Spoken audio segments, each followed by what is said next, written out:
Good afternoon. Good day good day out there today. We got another part of the install in today with the red zone. It's great to have all the high school prospects, their families, high school coaches in attendance today. A lot of people we've had relationships with for a long time. One of the nice things about our location in spring practice really facilitates that. And then you get former players out there, Marco Battaglia, Khalil Glaude, even members of the coach's family like Brenna Mendolia was there today at practice. It was great to see her, one of my cousins. It was a good day all around. I think we had a lot of work done today. Questions? You do any tinkering with the depth chart at all after the first week? We didn't do any tinkering with the depth chart. I think ultimately the health part of it is going to play into it. We'll put another injury report out on Wednesday morning. We'll see who's able to do what. At this point, I don't think after 1 week I would really move guys up and down the depth chart. I don't know how much of that they'll even be this spring. There's really a lot of those guys that are in the second group are playing against the ones anyway. So I don't even know if there's a necessity for it. Questions? What are the challenges of having so few healthy linemen, or does that help because people get so many reps? We're trying to turn it into a positive by playing guys at different positions. There's some gymnastics to that. It creates I think a different kind of practice for Coach Browning. That's for sure. Having the guys move in and out each play and playing as many centers as we're playing right now.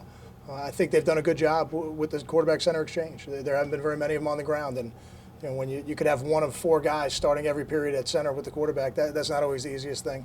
In the long run, it's going to be a positive for us that those guys are going to have to play on the left and on the right, and at guard and at tackle and at center. But right now, it's probably slowed us down a little bit on offense. Coach, a third of the way through spring practice, is there any separation in the quarterback race? I don't think so. I think it's too early to judge that. We'll get through this week.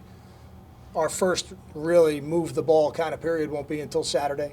And then a week from Saturday, we'll have probably our biggest scrimmage of the spring. And then we'll know a little bit more. But it's going to take time. As I said in the beginning, I don't know that we're going to be able to settle that position this spring. But spring will be important in terms of lining it up for the fall. What's Leonte's job when you're breaking in a new quarterback? When you have a receiver as proven as Leonte, you expect him to take him under his wings and show him, kind of the ropes from a receiver passing standpoint? I don't know that that's his job. I think his job is more to make sure that, first of all, that he's doing his job, running the routes where he's giving the quarterbacks consistency of location in terms of where he'll be on his routes. Also, making sure the rest of the receivers are doing that. I think the biggest impact a player can have or the most immediate impact a player can have is in their own position. So if Leonte's doing that with the receivers, will some of that spill over to the quarterback? Sure it will. But when you got a new quarterback, those guys are worried about themselves right now. Coach McDaniels is doing a great job coaching them.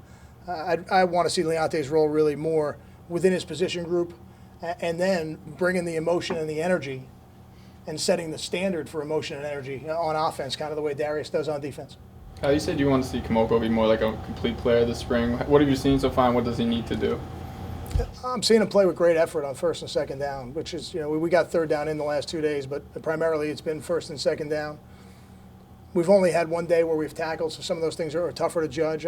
After we get through, I think the first, this week and then next week, then I think we'll have a body of work where we can gauge that. I think Kamoko's doing a good job. I think he's working hard. I think playing at a high tempo more consistently, which is exciting for us. When he came in as raw as he was, obviously he was making big strides all the time. Now that he's got a foundation, is it more, technique work with him? You know what I mean? Are the jumps less obvious with Kamoko now?